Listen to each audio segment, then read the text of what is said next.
আমি এক ভক্তভাগী রবি ভাই, এক ভাই অনেক দূর থেকে আসছে। তার নামও বলবো না, তার চেহারা আমি দেখাবো না, কারণ অনেক শিল্পীর প্রয়োজন আছে। বর্তমানে আমি শিষ্যদের ভিডিও ছাড়া বন্ধ করে দিয়ে দিচ্ছি। কেন বন্ধ করছি? যারা আমাকে ভালোবাসে তারা অবশ্যই ভালো করেই জানে। এখন আমি একটা ওনার ভাইয়ের শরীরে গাছে বান মারা আছে, তাকে কয়েক প্রকার ক্ষতি করা আছে, এটা তার বিদ্যাও নষ্ট করা আছে, পাশাপাশি তার আমল সাধনও সফল হইতেছে না, আর তার আর্থিক সংকটটা বেশি হয়ে গেছে, এটা বন্ধ করে রাখছে। চালানির মাধ্যমে তাকে গাছের মধ্যে বান প্রয়োগ করা হয়েছে, বিদ্যা প্রয়োগ করা হয়েছে। আমি হাজিরাতে দেখতে পারছি, দেখার পর উনি আজকে আসছে, আজকে শনিবার, ওনার নামের উপরে আমি এই কালী মূর্তি রেডি করছি।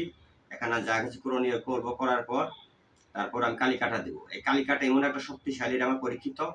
কালী কাটা দেওয়ার সঙ্গে সঙ্গে মাত্র 5 থেকে 10 মিনিট সময় লাগবে।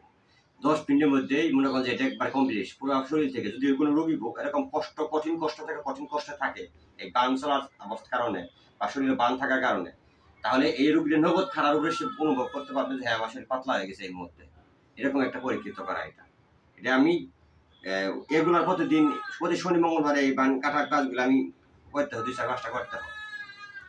যাই হোক, গতকাল আমার অনুষ্ঠান গেছে, আমি অনেক ব্যস্ত ছিলাম, 2 দিন ধরে ভিডিও দিতে পারতেছি না।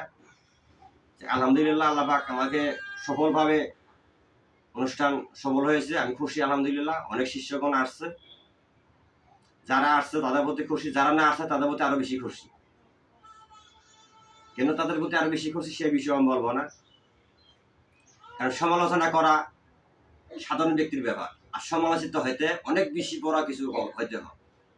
একজন মানুষ ব্যক্তি যখন সমালোচিত হবে, সে অনেক বড় হইতে হবে, তারপরে সে তাকে সে নিয়ে সমালোচনা করবে। যারা গিনি তারা আমার কথা বুঝে নেবেন, আমি কারণ নাম উল্লেখ করবো না। কেননা একজন আমার বিরুদ্ধে অনেক কিছু বলবে, আমি তার বিরুদ্ধে বলতে যাব না। কেন বলতে যাব না? সে আমাকে নিয়ে সমালোচনা করতেছে, তার মানে সে আমার পিছিয়ে পড়ে রয়েছে, এই জন্য সে আমাকে নিয়ে সমালোচনা করতেছে। আর আমার পক্ষ থেকে সে যে কাজ করতেছে, আমাকে নিয়ে সমালোচনা করতেছে বা ইউটিউব মাধ্যমে প্রচার করতেছে আমাকে নিয়ে, এতে তাদের প্রতি আমি অনেক খুশি, তাদেরকে আমি অনেক আশীর্বাদ করি, তাদের প্রতি আমার দোয়া রইল।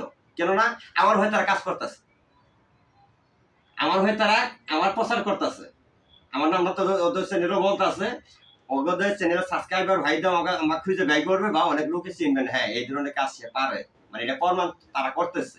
সে নিজে বলতেছে, একবার বলছে এক ভিডিওতে যে আমার কোনো বিদ্যা কাজ করে না, আবার এই নিজেই ভিডিওতে বলতেছে আমার নাকি এই মাথার যন্ত্রের কোনো শক্তি নাই। প্রথম ভিডিওতে বলছে, এগুলো টুকাই নিয়ে আসছে। তো সব মানুষ তার মৃত্যুর কিছুদিন আগে আমার দান করে গেছে, আমার সংগ্রহ করা সম্ভব না এগুলা। কিন্তু এগুলো আবার এই কিছুদিন আগে আবার আরেক ভিডিওতে বলছে আমি নাকি তার শরীরে মন্ত্র চালান করছি, এই মন্ত্র শক্তি দিয়ে তাকে আমি বারবার জিন চালান করি, বারবার বান বিধান প্রয়োগ করি, এরকম অনেক কথাবার্তা তাই চ্যানেলে সে বলছে। আমি নাম বলবো না, নাম বলে সে অনেক চিনে ফেলবে, আপনি বুঝে নেবেন কি হতে পারে। আমি কারো বিরুদ্ধে সমালোচনা করবো না, কেননা ওর নামটা যদি আমি বলি তাহলে আমরা খুঁজে আমার চ্যানেলে সাবস্ক্রাইব করতে তার কাছে যাবে, খুঁজবে তাকে। আমি এইটুকু পরিচয় দিতে চাই না। উনি আমার প্রচার করতেছে, এজন্য ওকে আমি ধন্যবাদ জানাই। উনি আমার বিরুদ্ধে আরো কিছু করুক, আরো ভিডিও বানায়, তাতে আমি খুশি। যাই হোক, কালকে অনেক শিষ্য আসছে, যারা আমার মন থেকে ভালোবাসছে, তারা আমার ভালোবাসা অবদান দিচ্ছে। কালকে আমার কাছে কয়েকজন শিষ্য আসছে, তাদেরকে আমি আমার পক্ষ থেকে যতটুকু তাদের দেওয়ার আমি দিচ্ছি ইনশাল্লাহ। তারা অনেক সফল পাইছে। কি সফল হয়েছে যারা আসছে তারাই বুঝতে পারছে কি হয়েছে তাদের জন্য, কি তারা পাইছে। আর একটা বিষয় বলতে চাই, অনেক শিষ্যই আছে, তার মধ্যে গতকালকে আমার এই অনুষ্ঠানে আসার কারণে আমার টোটালে 5 থেকে 7 জন শিষ্য তারা সফল হয়েছে। কিভাবে সফল হয়েছে? তারা নিজের শরীরে যে ভরণ নিয়ে আসছে, এই ভরণটা কাল থেকে তাদের চালু হয়ে গেছে। তারা নিজের শরীরে ভরণ নিয়ে এসে তারা কথা বলতে পারতেছে, এবং যারা সাধারণ পরে বলছে যে আমরা কানে কথা শুনতে চাই, তারা কানেও কথা শুনতে পারতেছে। এরকম যে 3 জনে হয়তো 5-7 জনে মিলে এক একটা লাইন নিচ্ছে যে আমি অর্ধেক ভরণ চাই, আবার কেউ একজন বলছে যে আমি পুরো ভরণ চাই, আবার 2-3 জন 4 জন বলছে আমি কানে কথা শুনতে চাই হাজিরা দেখার জন্য। যে যেভাবে সাধন করছে প্রত্যেকজনই 7 জন ধরে সফল হয়েছে।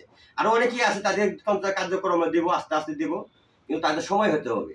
আমরা রোহানি পার্সেন্ট মাত্র 0 নিয়ে আসছেন, আপনি জিন সাধন দিয়ে হতে পারবেন না। কারণ একটা রোগীকে একটা জিনজন একটা রোগীকে ধরে সেও রোগী হয়ে যায়, অসুস্থ হয়ে যায়। আর এমন কিছু তান্ত্রিক আছে, এমন কিছু কবিরাজ আছে, লক্ষ লক্ষ জিন সে বসে রাখে, সে মানুষ সে কেমনে রাখে, তার রাখার মতো ক্ষমতা, ধারণ ক্ষমতা আছে। আর রুহানি শক্তি আছে। এই জন্য আসার সঙ্গে সঙ্গে কেউ সাধনসা জিন নিয়ে কাজ করাবে, এটা ভুল কথা। কারণ আপনার রোগ শক্তি অর্জন করতে হবে, মন্ত্র শক্তি জাগ্রত করে শক্তি অর্জন করতে হবে, রুহানি শক্তি বৃদ্ধি করতে হবে। তারপরে সে আপনাকে মাপ দিয়ে দেখা যাবে যে আপনি একটা সাধন করতে পারবেন কিনা, একটা জিন সাথে রাখতে পারবেন কিনা। এরপরে আপনাকে দিতে হবে। যারা জ্ঞানী উস্তাদ তারা এরপরেই দিবে। আর অনেকেই মনে করেন যে চাইছে আমি হয়তো দিছি না, তার ভেতরে ওই যোগ্যতা নাই, এইসব তাদের দিছি না, তারা আমার বিরুদ্ধে যে সমালোচনা শুরু করে দিচ্ছে।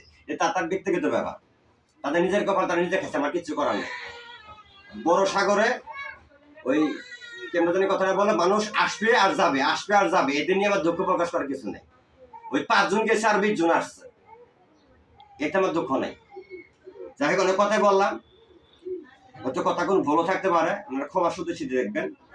আমি চাই না আমার দ্বারা কারো ক্ষতি, আমি কারো ক্ষতি করি না। তবে আমার যদি কেউ ক্ষতি করে তাহলে কিন্তু আমি শেষ দেহারা বন্ধ দেখে দিই, এটা আমার একটা রাগ বেশি, এটা আমি স্বীকার করি, আর কিচ্ছু না। আমি কালিকাটা দিতেছি ভাইয়ের জন্য, সবাই দোয়া করবেন, উনি যেন সুস্থ হয়ে যায় ইনশাল্লাহ। আজ কিছুক্ষণের মধ্যে ভিডিও লম্বা করবো না, সবাই ভালো থাকবেন, সুস্থ থাকবেন, আল্লাহ হাফিজ, আসসালামু আলাইকুম রহমতুল্লাহ।